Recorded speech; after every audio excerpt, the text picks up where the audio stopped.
afternoon and welcome back to the JVDC feature of the entrepreneur's journey. It is a rainy October day, a rainy October morning, a rainy October night. My name is Kira Walters and I'm your host and speaker for the entrepreneur's journey. And this afternoon, as you sit with me, whether on Instagram or you're in Zoom chat, you know that we're about to have a conversation with one of Jamaica's rising entrepreneurial icons, and it's going to be a wholesome conversation. This afternoon, who do I have with me? None other than Almando Cox, CEO of Resolve IT Limited. And any technological problems that you have, he will resolve it. See what I did there, Almando. How are you doing? Almando, your mic is not unmuted. Yeah, good afternoon. I'm well. Thanks. Good afternoon, everyone. Thanks for inviting me. Welcome, Almando. Now, this afternoon, I still will have the Resolve It. I always call it Resolve It idea. I used to do it by mistake, but now I do it on purpose. That's For good. your technological problems, right? No, Almando has over 2 decades experience in the IT industry and almost just as much experience as an entrepreneur. He has a master's degree from University of Liverpool. He is very passionate about problem solving, is very curious mind, and he has some notable accomplishments. One of which is participation in the cohort 3 of the JBDC's accelerator program, where he was awarded the uh, the noted prize of entrepreneurial mindset of that, having the most entrepreneurial mindset of that cohort, of that batch. So, we're prepared to have a lot of nuggets being shot out for us to put in our pocket and little treats to eat. You're at Almando, it's lunchtime. Yeah. um, so we're starting off the story. Tell us how are you and how are things going with you on this rainy October during this time of disruption, as we were saying before. Yeah. Yeah. Well, like most of us, we are not able to move around, the way we'd like to move around because of the congestion. But we have to also be grateful. Sometimes we may say we want rain, and sometimes we have maybe too much rain. But from a business perspective, I'm fine, and we are doing well, I think. I'll share some more about those successes a little later. And personally, I'm healthy, so give thanks. Give thanks indeed. Those are Mhm, good points to be grateful for. mhm. So I've introduced you very briefly on what with the company that you are the CEO for, Resolve IT Limited. Just briefly tell us what is it that you actually do at Resolve IT? Right. So Resolve IT is a full service IT company, and we focus on the core services that most organizations would need to survive or to become successful. We provide the productivity tools, the communication tools, the collaboration tools, automation, security, infrastructure, that kind of a thing. Um, so that's what we do in a nutshell, but we also leverage a lot of our partnerships, our strategic partners, to ensure the quality of service that we are offering. Okay, and as a technology company, how has your company been affected by what's happening with COVID-19 this year? Yeah, 2020 has been the year of what absolutely. for you? Yes. So I remember as early as March when we got the first case. We weren't prepared, like most organizations. We weren't sure what kind of infrastructure, what do we need to do to manage this thing. And we pivoted. We decided that we need to wait up and see. We thought the best thing was to take a break, so we don't extend the risk of our employees and the community that we serve. And so we actually had closed our service center, and we only were maintaining our corporate customers.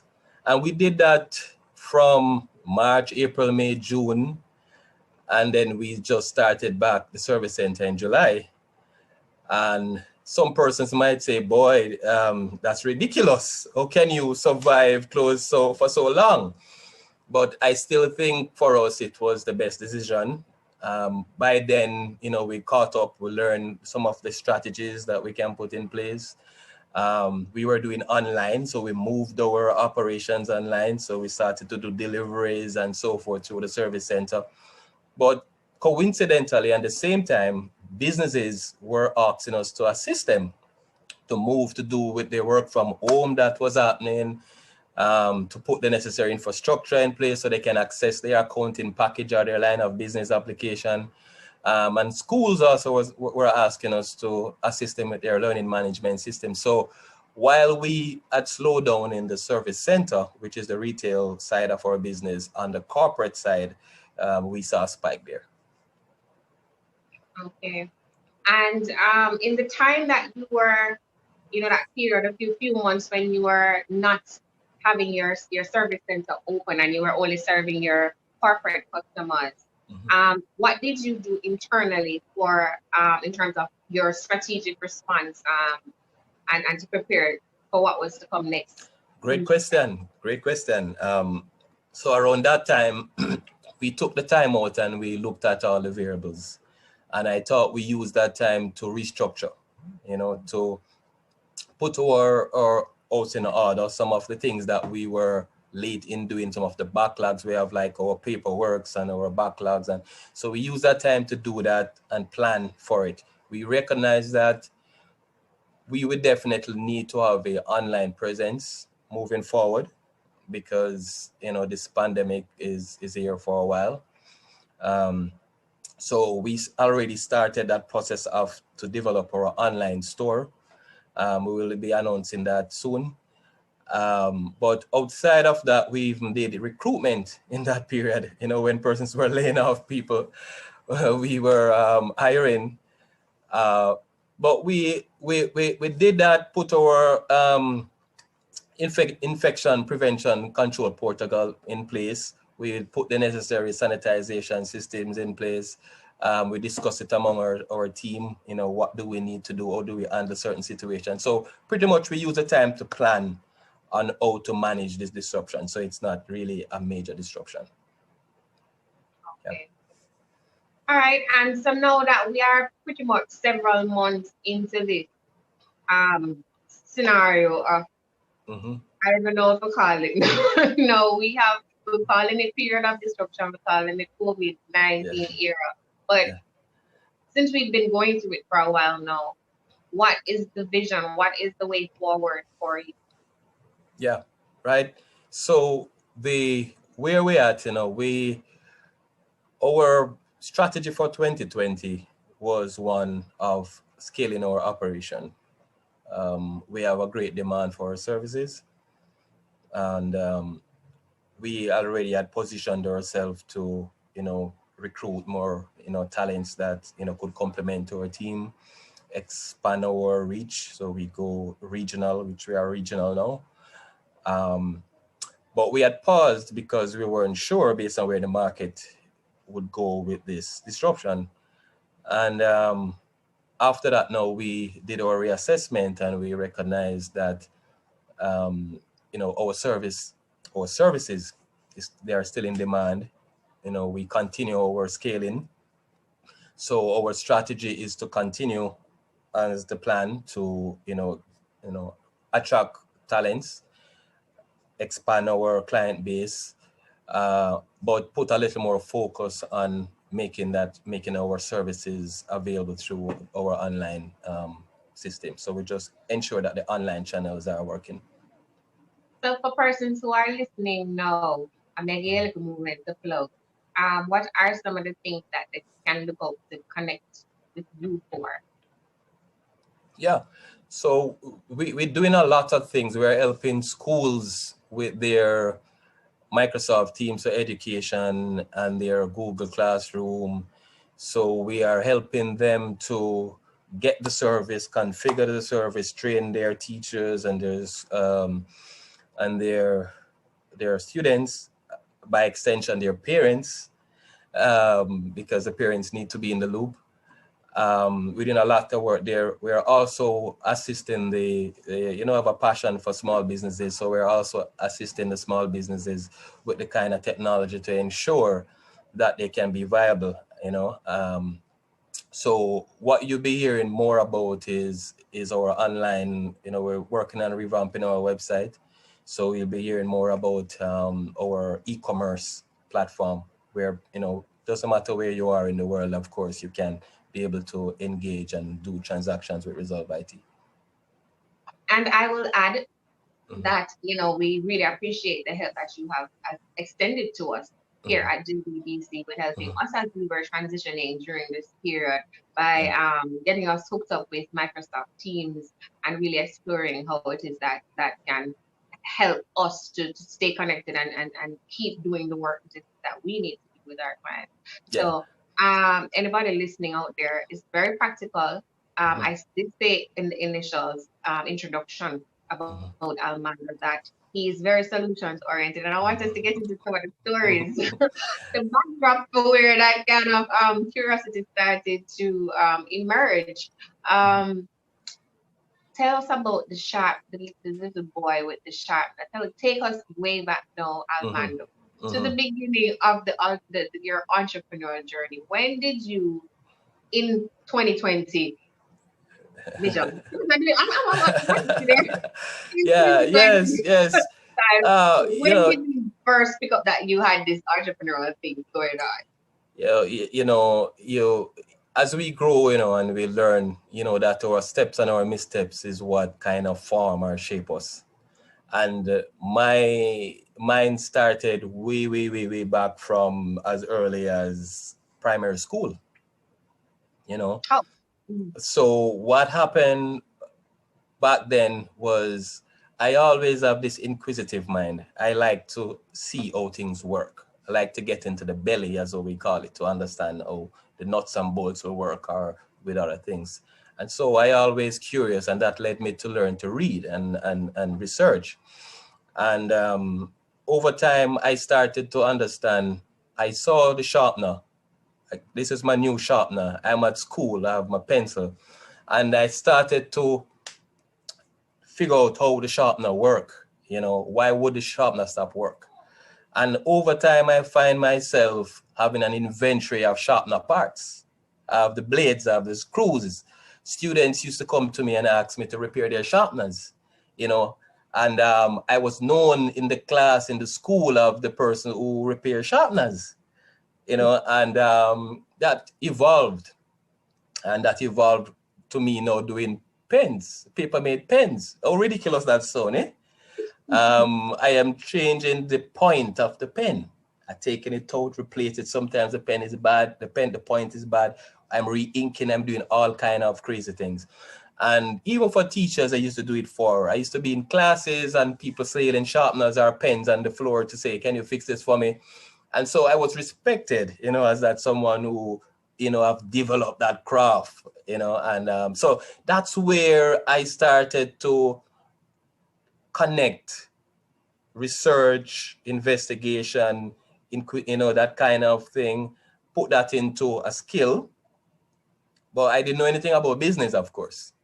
So it was more an hobby. I like doing it. I like solutions. Something goes wrong. Why is the pencil breaking? Is it rotten? What is the issue?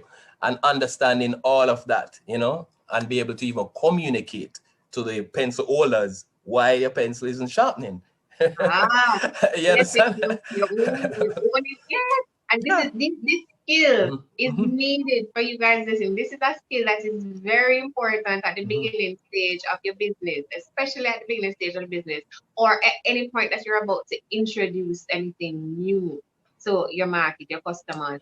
It has to start from a point of curiosity, of investigation, not just about, what you think is the thing to do, but investigating what is the problem. Do the value proposition. I would say, okay, what is the problem so that you know what the value proposition is going to And be able be to communicate it. That's and it, communicate. That's Yeah, right. yeah, yeah. Tell us now. So them times you was doing it for fun. You're Yes. exploring this thing out of pure curiosity and so on. Mm-hmm. When Mm-hmm. did you start to make the connections now? I like to help people and I like to solve problems. Um, when you figure out so you can make money doing it. We call it buck up, but it's a good buck up, you know. So what happened is that we had so now I'm at high school, Mm-hmm. and I got cards, greeting cards from my parents, and I brought them to school with the intention of just sharing it with friends so they can give to their teachers up at Teachers Day or for Christmas or whatever it is. And someone said to me, "How much is it for one of those cards?" You know, and I just made up something. Yeah, man, this was a human. You give me a money, and Mm-hmm. then I started to say, "But wait, why not trade the product for money?" And then I started to do it, informally. Some persons still owe me from those years. They pay me, give me what they have, and after that, I start to put structure, not to the card business, but now I'm starting to realize that I just need a little structure. So I am now doing your pen repair, or you're doing your whatever it is for a fee. It wasn't easy at first to migrate from everybody have you as friend, and then no friend is saying, why Almando is charging me? You're a wicked man. Yeah. So that's when it started, when I started to now ask or request, the exchange of money for my service. Okay. So this is high school. How did you now transfer all of this learning Mhm. to the point where you actually started your actual very first business? Yeah. So And what was that business? so I started to because I my first passion was electronics repair. So I used to like electronics. That's I what you did developed, in school.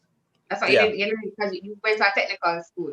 So you learned electronics. electrical. Well, my school was Bridgeport High School, when we did electricity and electronics there, and I used to do both electrical and electronics, and I used to know do that as a hobby on my veranda at home. I used to repair appliance, so I'm an appliance technician. Your fan, your blender, your TV, your radio, all that kind of stuff. So I became known as a community technician, and I used to assist the public transportations like the taxis to put audio sound system in their cars and in their buses and all that kind of stuff. So I became known for that kind of thing. I still was collecting, but there was no structure. There was no structure. But it got to a stage where I find myself having a lot of things on my veranda.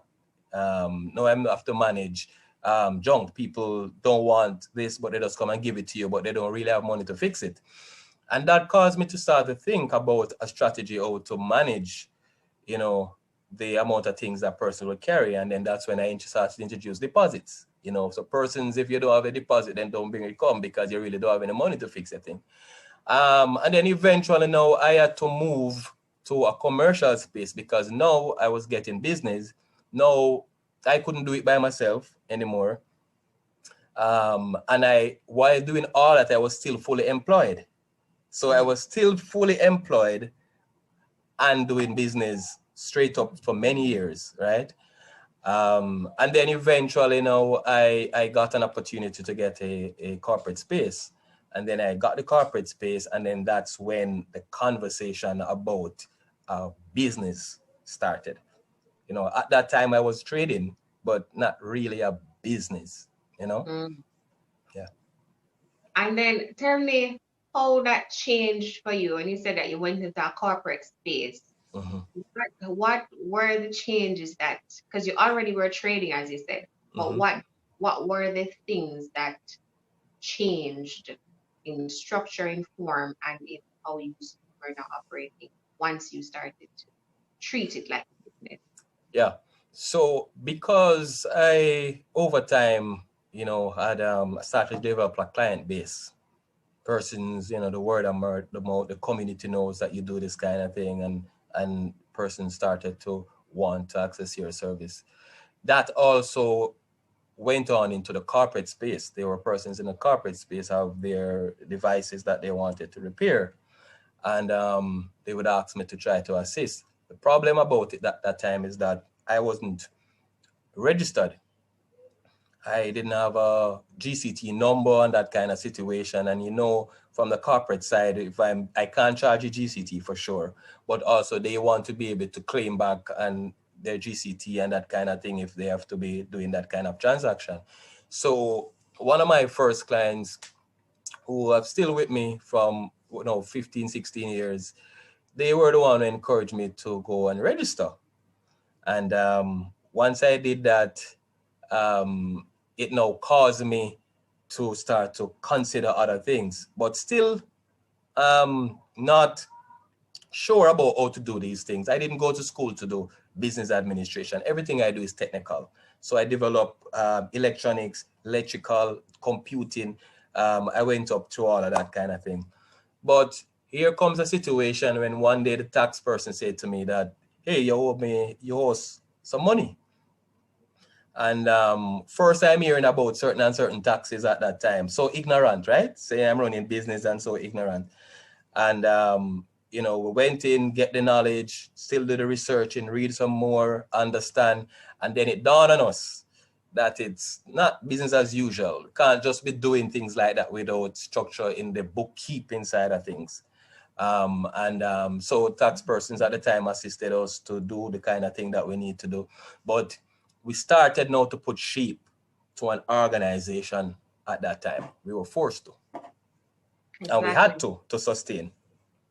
Yeah. So the point is, we at JBDC offer the service of giving advice. And sometimes this advice is taken for granted by publics who think, but I mean, advice, but when you are starting out, Mm-hmm. what you don't know, we have the same way say what you don't know won't hurt you, but Mm-hmm. not in business.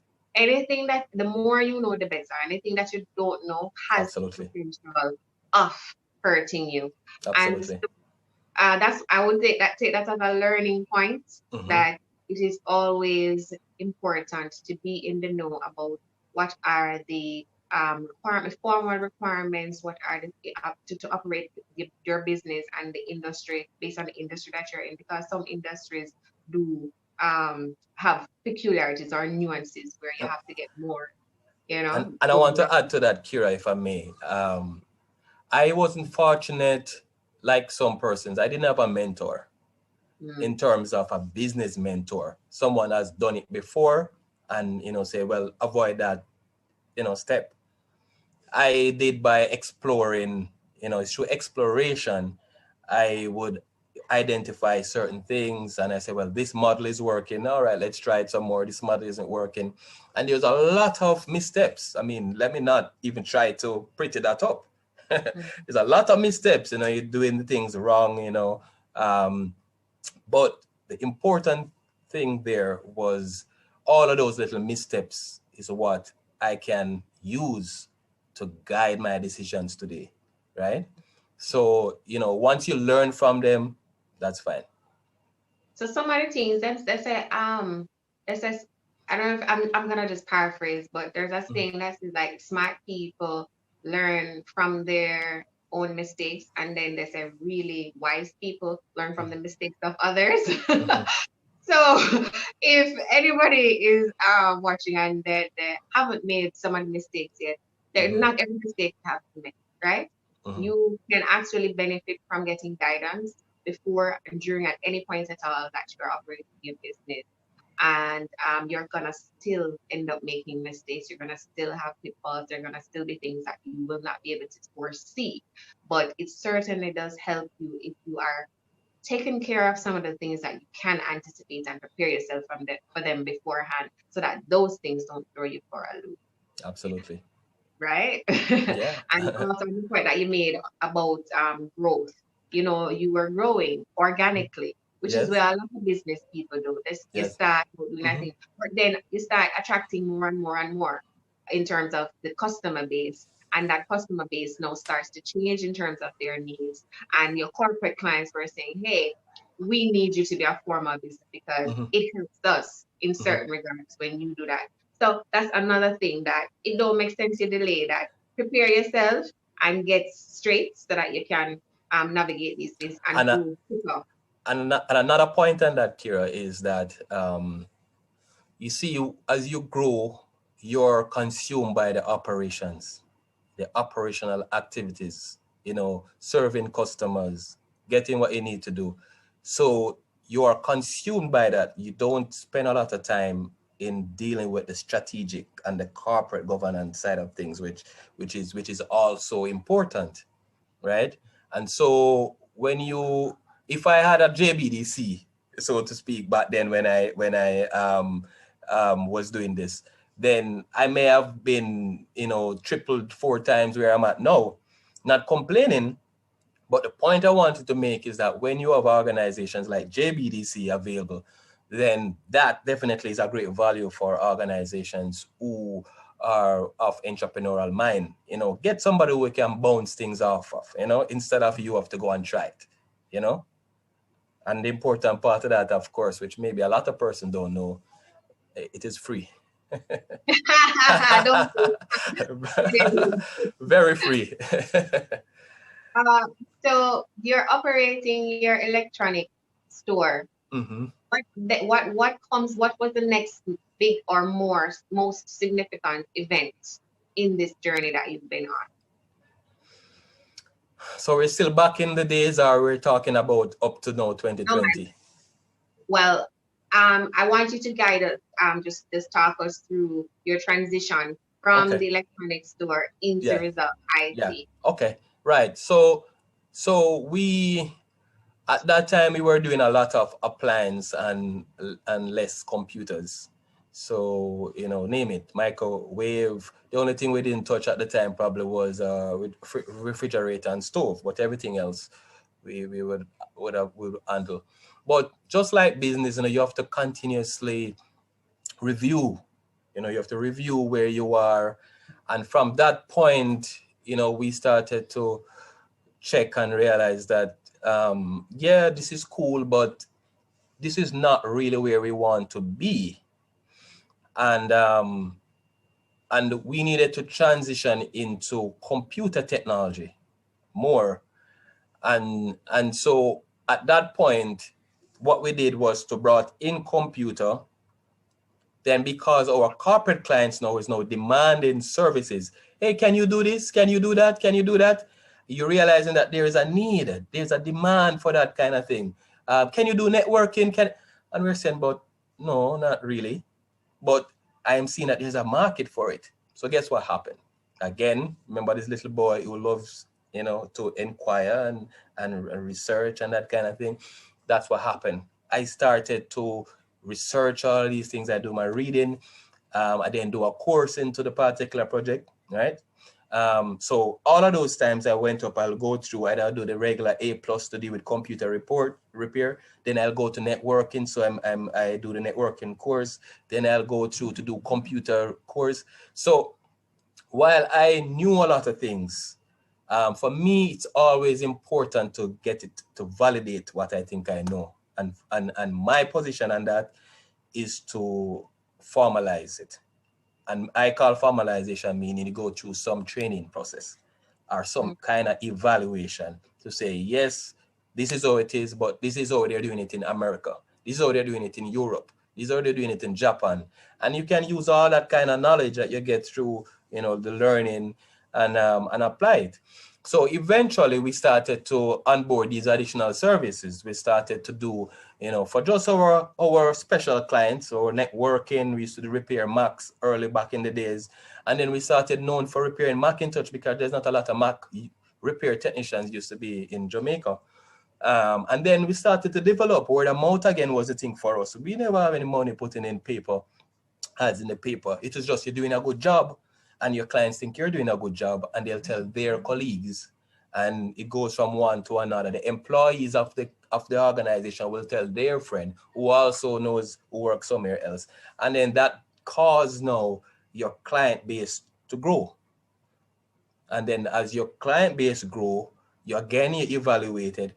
we checked and we changed our business model again from what in computer term is called break fix. Break fix meaning if something goes wrong, call the technician. Again, that wasn't where we wanted to be because we saw this, we had this vision that if it means that you have to wait till something goes wrong before us to get any money to eat food, then something will be wrong because it's in our intention to fix the thing the best of our ability. We're not going to be fixing it with the intention for it to be calling us back again, right? So we needed to be a little more value to our customers. And so we started to be proactive. We started to look at things to ensure that we even know that the thing will break down before it break. And that is how now we start to develop our service contracts with our customers. And then that is how it developed now that we move our strategy from the break fix to what is called a recurring revenue model. So we maintain your operations for you. We do everything that if you need your antivirus to make sure it's up, you need the different security to make sure it's up. You need to make sure your email is working, your QuickBooks or your Peachtree or whichever line of business. We take care of all of that for you. So you outsource that and give us that responsibility while you focus on what you do best. So we had changed maybe 2 or 3 times our business model. And that's where we are at now. We are at our recurring revenue model, but but it's complemented now by our service center because also we are doing a good job based on the feedback we're getting for our customers and the end users are asking that they need our services as well. So, 2 years, 3 years back, we established our service center in State Mall where we are offering repairs to phones, tablets, mobile devices, computers, all that kind of jazz that may be a bother to you. So you are moving from just trading without registration to Mhm, registered business operating now, growing organically and mhm, figuring things out, just having a natural curiosity to mhm, now being a limited liability company. What mhm. led you to seek assistance through the accelerator program? What were you trying to achieve when you made that move? Great question. So you remember I said earlier in this conversation that I like to validate. And whilst I had many experience, as you see, at the time I think I started the program, I would have gone over 16 years of business experience. Again, I never have that. While I did a master's to do with management of information system, it wasn't business, right? It wasn't to deal with the corporate side of things. I thought that we needed more strength in our corporate governance. And especially being that we have so many strategic partners we are looking to grow, there's no way we can scale an organization without having corporate governance. And by that, I meant to our attendees, a structure in place, to do the checks and balances, in the planning of your business, the auditing side of things, as the best practices how to ensure that things are done above board, right? So, so that's what happened, Kira. Um, but yeah, so we changed to. I lose my train of thought a while ago because there were so many things I wanted to say a while ago. But we so once we changed, I was introduced to JBDC. I remember my train of thought. So I was introduced to JBDC by a friend, and I thought I wanted to understand the numbers because while we are getting revenue, um, and maybe a lot of people on this call know it's not the same. Getting revenue is not the same as you're having a viable business. I wanted to understand the numbers more. I needed to understand, um, you know, my how much, how much money we are collecting over a period of time. What product is my best service or best product? Am I losing on any of these? Are my costing of my products, done properly? Um, or do I put a proper strategy in place to assist my plan and my ambitions of scaling into a bigger organization? And and I thought that JBDC would be a good avenue And then, of course, and I have to say this part that you see, networking, Kira, is very important. Any entrepreneur of mine must align with a space that you can bounce things off, of people. You can learn, you can develop, you can people can share best practices with you, and that is the case. That is the case here, right?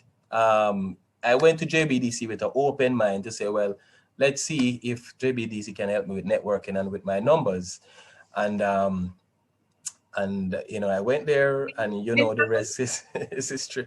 I just wanted to say, did you actually get that? Oh Or what yes, did you get what you were looking for?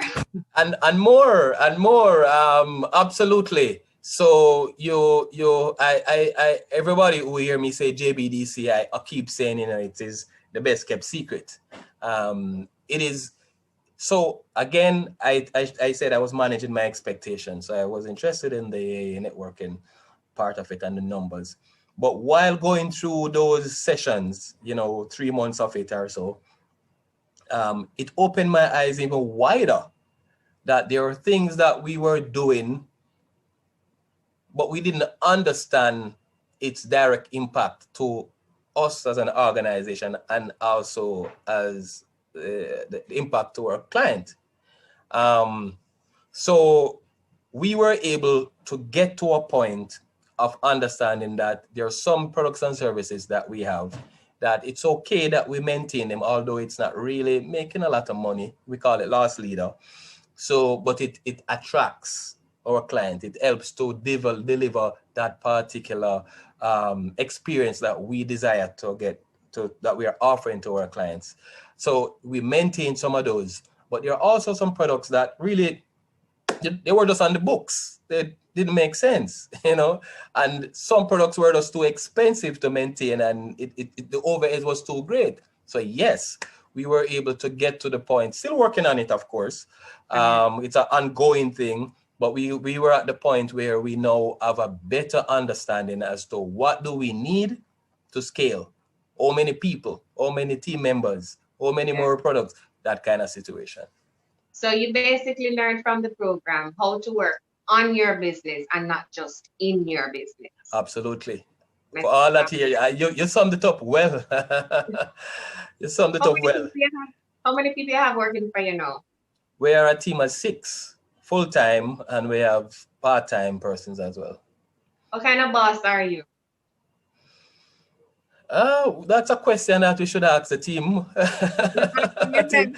the team members. But I am simple. I'm very simple. It's just the results. So it is. You know, can we get this done? All right. How? Okay, you tell me how. All right, that sounds cool. Let's do it. Kind of a thing. Yeah. Okay, Hmm. simple. Yeah, man. I like simplicity. Okay. So if I ask them, what them would I say? I think the same thing. I think Okay. I'm just simple. I'm a simple person. But what is a big deal for me is experience, client experience. I have a big issue with that. If we drop the ball and not delivering a particular experience that we are proposing to our clients, then I'm uncomfortable, because you know we want to ensure that our clients maintains an high standard at all the time. We are able to deliver. We understand their issues, and that's the reason why we are here now, because it is the clients who think that we are doing a very good job, and so they continue to recommend us. We have a great loyalty among our client base, and for that, I will not take for granted. There's many other IT businesses out there in Jamaica, even in the region, for sure. So we value when a customer reach out to us and ask us for our attention. I did an interview recently, and the entrepreneurs said that they don't fire people. How you deal with disciplining your employees, or how do you manage them? Because if you talk about having a client experience being important, how do you support, manage that process? You know, I endorse that statement. You know, You I don't abs- you don't I fire people? absolutely, I absolutely endorse that statement because here's a situation, and I go back one step before that. At the interview, you'll find an employee say, "Okay, when we get to the stage of talking compensation, right?" And they say, "Okay, so I'll ask, based on what you understand the role to be and what we have discussed, what's the compensation you're looking for?" And someone might say, "Boy, how much is it you're paying?" And I'm saying, no, it doesn't work like that. You are the one who's defining your salary. You know what I'm saying, Kira? What is it that you're bringing to the table? Let me understand that. Demonstrate that as you can, and then tell me that this is what you're bringing to the table. And as long as I feel you, that's what it is. So step from that now and come back to what you're saying about firing. Now, first we have to get to a stage where persons have to understand their role into the equation of delivering a service experience. Once that is defined, then there are systems in place to help to keep you on track. We have our appraisal system, right? Appraisal, the goals are set, it's evaluated. If you have a misstep, then depends on what that misstep is. We'll talk about it. But don't expect you to do the misstep again. If you have a misstep, then maybe you go down the line of the policy and how there is a warning. Um, but it will get to a point where you, the employee, would understand that I am uncomfortable. I always do that. I'm not, it doesn't help me nor you, the employee, to know that I'm saying my mind, but Kira, Kira not going to cut it. It doesn't help any of us. So I am going to tell you, I'm going to say I'm uncomfortable where you are, and I'll assist you and have the discussion first, set the process, the path for correction, and how we're going to evaluate that change. And you will get to a point where you know that you're still not in line. So you decide to make that change. That's how it is. So that is why I subscribe to that statement. Simplicity and communication, big tools. Yeah, man. I believe Okay, so.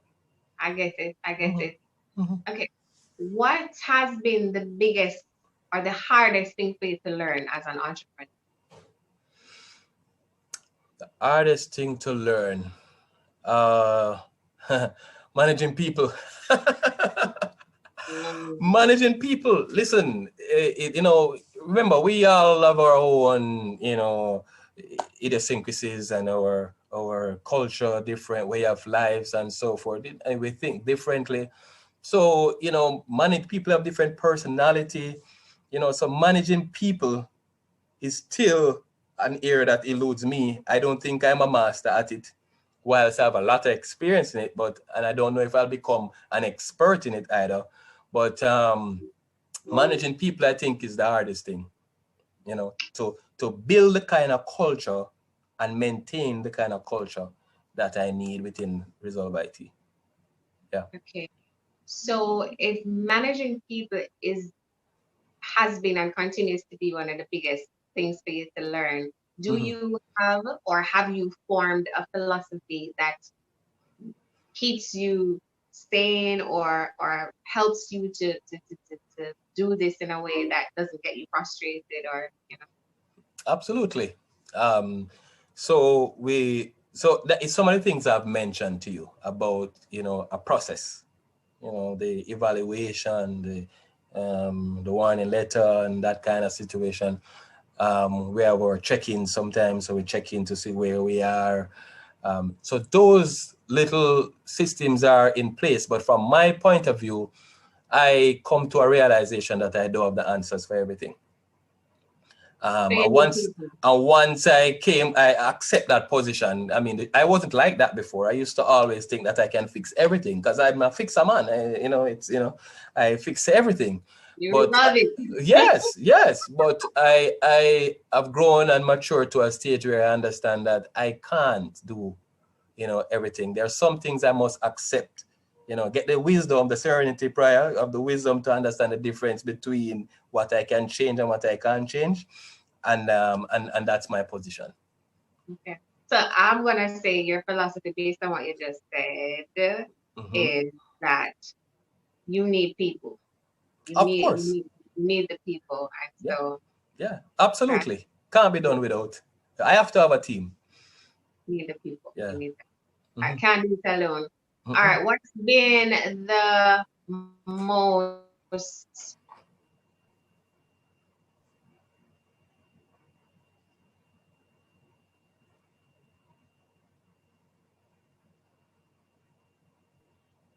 transformative thing that you entrepreneur that has changed who There's yeah, a Amanda? there was a delay. Repeat the question for me, please. There was a delay. Okay, I was just thinking my question was so profound that you needed a moment. Oh, Let me try no. it again. I Yeah. was asking you what has been the biggest learning for you that has transformed you not just as an entrepreneur but as a person. Um, Family is important. Mm, Yeah.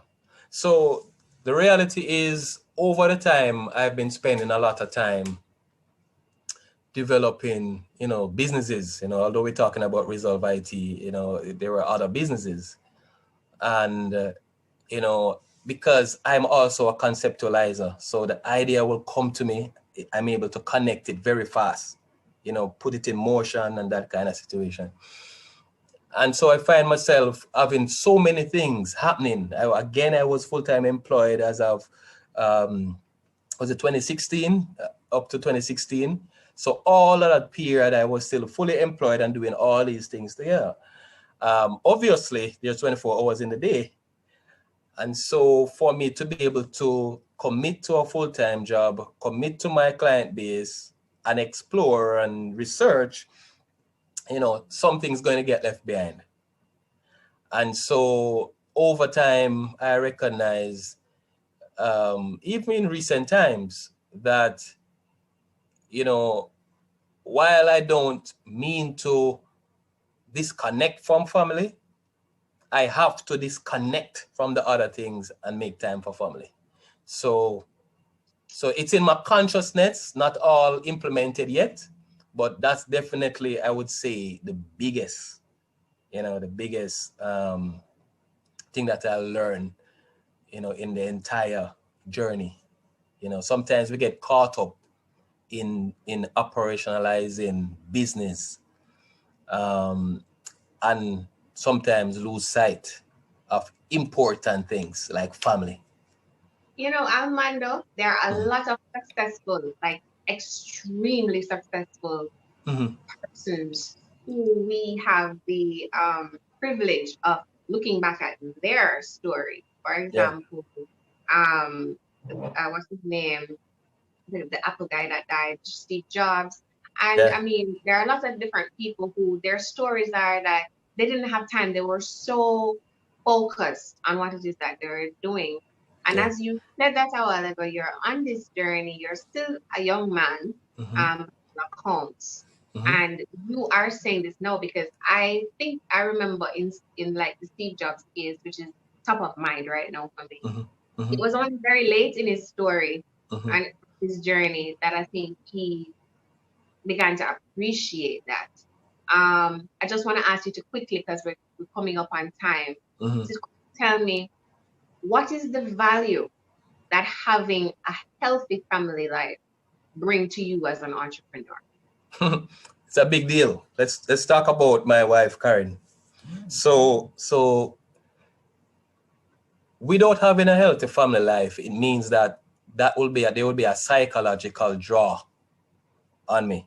I have to make sure that, my wife is okay, my children is okay, the house is taken care of, all that kind of thing.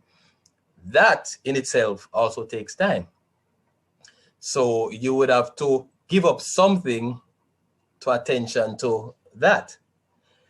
But also the support. sometimes, a client might, or an employee or something just not working the way you want, and you just want somebody to just talk to. You understand?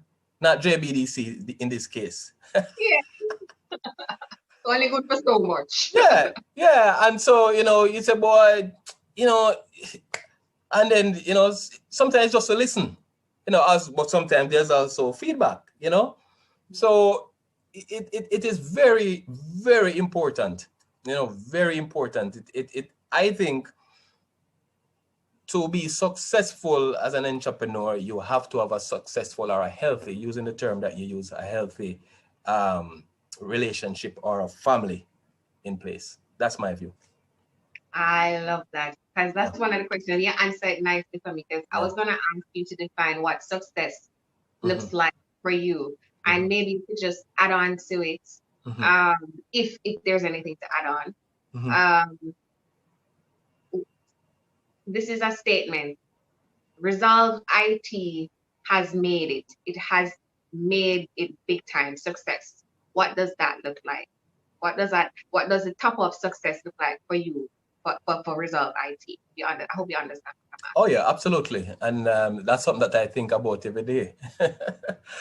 The impact, the success for us is the impact that we make on the society. Mm. We're still doing it. We're doing it through the nonprofits organization that we do a lot of work with. We're doing it in the education space. We're doing it through the small businesses of Jamaica and the Caribbean. We still know that we still think we have a lot of work to do, right? But we want to get to a stage where we can say, well, this particular thing in the society who is helping the majority is a result of the input of Resolve IT. Oh wow. Right. So it is that kind of impact that I'm interested in. And the truth is we are doing a lot of things, simultaneously, but I don't Hmm. think we'll ever get to the stage of saying we are done, because there's always an evolution of technology and concerns. Right. And then I must say as well, the other part that would balance that for me is that for all the persons within our team, we want to get them to a stage, to develop both their professional life, so they are able to be so in demand that people would want to recruit them. It sounds funny, but it's true, right? Develop with their skill set, develop, be qualified in all the areas that they're serving, and by extension that will, also do their personal development and help even develop their families. So success is really around the impact that we create in the lives of the people who are in our space.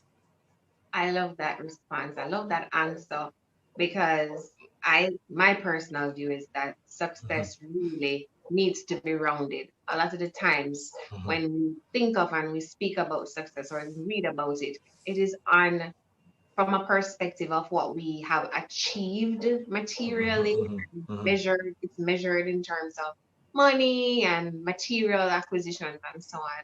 Mm-hmm. But I think a wholesome life is what we really should seek to develop, and that means the impact that you're talking about. A wholesome life has positive impact and Yeah, contributes, and that can be successful for anybody if they have that, absolutely. perspective.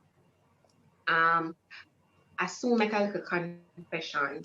Persons Mm-hmm. on Instagram, persons here in the Zoom, I apologize profusely for not even knowing what you're saying right now because my confession is I am sitting, not even sitting properly. I am propped up on the edge of my bed. My phone is literally tied to the grill of my window because the light gone and nothing else works, and the Zoom entrepreneur's journey had to continue. The show had to continue. And so I can't reach over to touch the phone to see what's going on in the chat. I'm really sorry. So I was going to go this week and bless your hearts. And I don't know if I can't even see it because the belt I used to tie it and I can't see anything. I'm sorry. I just can't this week. So sorry. If you can look there, Almando, and see it, that would be great. You can do the manipulation and see if anybody's saying anything to you, Yeah. anybody asking you any questions, they can answer great, but I can't do it because Hmm. I'm balanced it. I Okay. understand. I understand. And I must say, you see, what you have just described is how you have reacted to a particular issue. So I'm sure you didn't plan for this morning, this afternoon. And so here comes a situation, something goes wrong, you lost power, then you reacted and you put what is called a contingency in place. That is the way I want our businesses to think. That's the kind of services that we offer to our client base. We help you to be proactive. There's a problem, the server is crashed, you have a virus outbreak. We think one step along the line. So that's the kind of service that we offer. Love. You're Yeah, like in the pockets right there, right on the shoulder. Yo, yeah, something going on. We're here with you. We're gonna help you figure it out because absolutely. you help them to resolve it. Resolve it. I'm so Yeah, sorry. it's Can't help quite my fine. It's okay. It's registered as Resolve IT, but customers say we resolve it, and they call us Resolve it because we do that too. exactly. It's Yes. like pun intended. Yep. Pun intended. So I think we have 2 minutes. Quick, quick, quick. You see, Mhm. you didn't have any business mentors while you were coming up, but you appreciate that. Do you do any kind of reading or studying that acts as a mentoring process for you? And who are those persons if you Yeah, I spoke about the our passion for my passion for education and for the nonprofit, also for entrepreneurs, but also the youth. And so we have schools that we assist and we try to help them. Recently we have assisted Universal Service Fund with their intern. The first time we have facilitated them, so there was an intern that we facilitated to learn the entire thing about repairs and so forth. So we extend our space. I also serve on some IT committees and some boards where I can, assist and give guidance. And we do some pro bono work sometimes as well. But Oh, I, it. So I didn't get it, but I do give it. all right, bless you for that. Really appreciate Yeah, it. I was gonna wrap things up right now because I'm thinking that we have like 1 minute left. sure. Almando, thank you so much for a very robust discussion, for sharing your time and sharing your story with us here on the Entrepreneur's Journey. We are very proud of you, and we have nothing but the best in terms of wishes for your continued success for you and your team at Resolve IT Limited. And I'm sure you would have been getting some love from the audience that's viewing with us this afternoon. For you who have been spending your lunchtime with us, I want to thank you for being here with us this afternoon. And enjoy lunch if you haven't had it yet. Go on and enjoy lunch. And we look forward to sharing another entrepreneur's journey with you next Friday. Same place, right here on Zoom, right here on Instagram Live. And until then, I'm Kira Walters saying have a good afternoon and a good weekend. Bye. Bye.